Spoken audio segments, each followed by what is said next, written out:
siyaasiyiinta Soomaaliyeed oo lagu eedeynayo in ay arintan geysteen ama xilha hadayaan ama aysan haynin waxaan u maleynayaa doodii maanta ee qareenadeena inay si cad u qeexeen ujeedadii iyo intentionkii laga lahaa waxa kaliya oo lagu eedeynayo waxa waaye inay heshiiskan is-afgaradka ay saxiixeen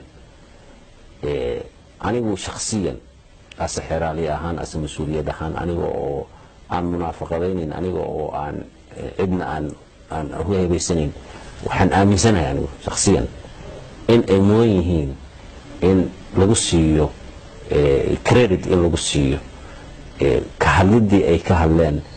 badda Soomaaliyeed inay ka hadlaan oo doodaas ay keenaan aad iyo aad baan credit ugu siinaya MOU-ga ay saxiixeen oo lagu eedeynayana ujeedadiisa maanta la qeexay waad arkayseen qareenadu inay si cad u qeexeen ujeedadiisu ma ahayn inay bad Soomaaliyeed lagu bixinay ma ahayn in bad Soomaaliyeed lagu gadanay mana ahayn sida dadweynuhu u dhigahayaan ama shacabku u dhigahayaan meelaha qaar in heshiis gaar ah lagu galay ujeedadiisu waxay ahayd oo kaliya labada wadan ee Kenya iyo Soomaaliya oo ay khasab ahayd in ay gudbiyaan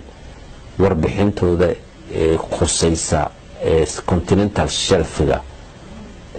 ama qof qaaradeedka labada wadan si ay u gudbistaan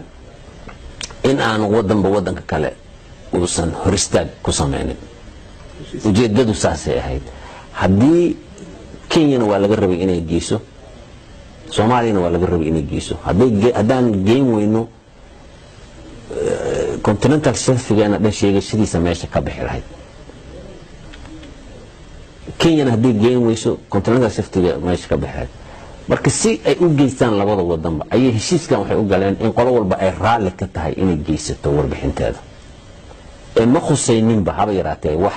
borderka iyo xadka aan ka heshiin iyo xadka badda Soomaaliyeed qaata intaas iyo sida aan ka dhigno iyo saa aan u xariiqno haba yaraatee ma aanay gelin kumana aanay jirin doodoodu tensionkooduna ma ahayn runtii dawladdii ka caawinaysay labada wadanbana waxay ahayd dawladda Norway ayadana ma ahayn tensionkoodu noocaas iyo ma ahayn fikirkooda iyo ma ahayn waxay ahayd bacdama ay ka caawinaysay labada wadanba in labada wadanba si khiyaar ay u geystaan oo ay u geystaan meeshaas ayay ahayd marka waxa kale oo inta ka soo hara waxa waaye wax anaga aanan ogeyn hadii qof calooshiisa wax kale ku jiray ama intention kale ku jiray ama wax kale u qarsoonayeen taas ilaahay un baa og laakiin waxa muuqda anaga aan hayna waa MOU-gan badna laguma bixinin badna laguma saxiixanin dood wuu keenay ficlan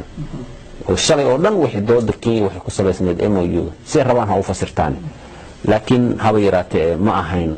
mid ujeedadiisu laga lahaa ay ahayd in bad Soomaaliyeed lagu bixiyo mana ahayn mid ujeedadiisa laga lahaa ay ahayd in xuduud